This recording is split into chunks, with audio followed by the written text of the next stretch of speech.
Happy April Fool's Day, friends. When I was young, I used to spend a lot of time figuring out tricks that I could play on my family. I'd check out books from the library that had all kinds of tricks in them, and then I'd pick a few and try them out. And they were things that largely took advantage of what people believed. For instance, that common one of switching out the ingredients of the salt shaker and the sugar bowl so that you're taking advantage of what people believed they might find inside something shaped like a sugar bowl, thinking it will be sweet, and that they won't believe that they know what's inside a salt shaker, that it will be salt. And when you switch the ingredients out, you trick them, right? Today, I'm thinking about the way that we can be equally tricked by what we believe and also by what we do not believe.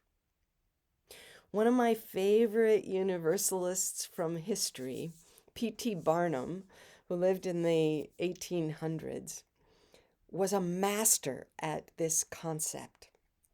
He's best known for his circuses today, but he also had a museum. It was called the American Museum in New York City from 1842 to 1865.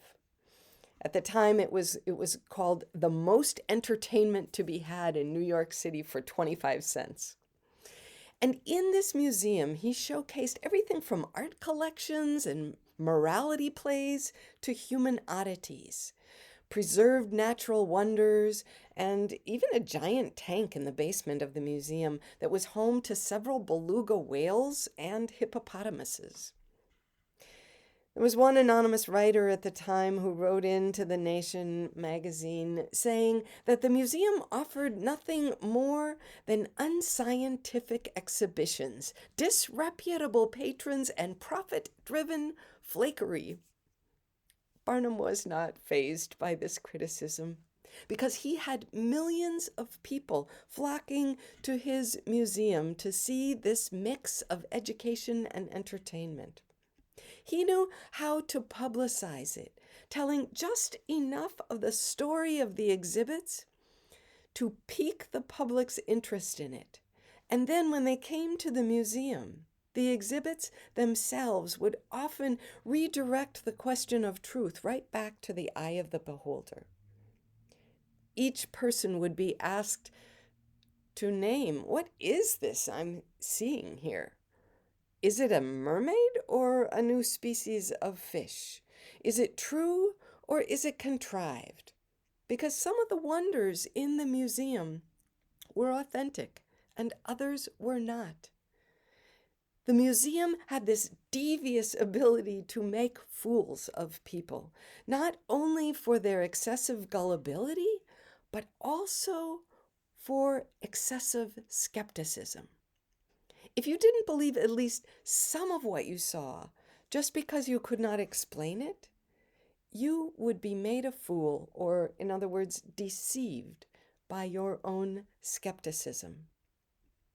Today, I think we tend to look at skepticism as a healthy tool for determining the truth. It can be, but it can also be its own form of deception. And when I think of this, the biggest example I can see evidence of in my own day-to-day life is the skepticism around the interrelatedness of the world itself. What we call in Unitarian Universalist the interdependent web of all existence of which we are a part. We might say that we understand that as an ecological principle, but our culture teaches us in explicit and implicit ways that we can sever our ties from one another and from the natural world and still survive. The Buddhist teacher and writer Zenju Earthlyn Manuel says it is otherwise. She calls this the interrelationship of the world, and she describes this as the unseen life force that is an expression of nature. She notes that this is ever present, that there's nothing we do to create it, nor can we manipulate it. She says that what makes our interrelationship true is this unseen life force that exists between us and that sustains us. It is, she says, a collective experience of life that moves in us and between us like the breath we breathe. We cannot manipulate our interrelationship, she affirms, and we cannot leave it without dying. What would it mean for us to really believe that, friends? Without skepticism, without doubt? How might we better find our belonging in the whole universe, in the natural world, and in the world of human society, if we really believed that interrelationship?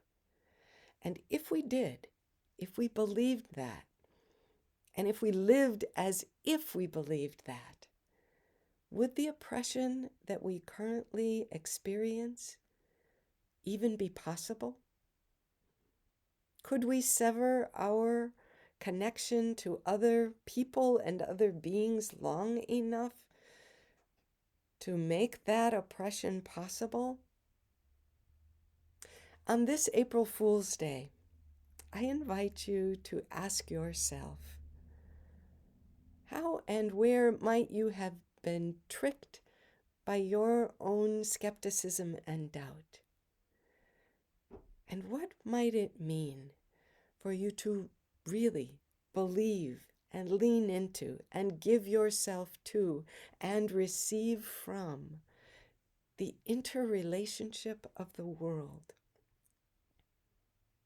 And to accept the belonging that that offers you, and the belonging that undeniably belongs to all others, regardless of difference, regardless of whether we feel like we fit in or not.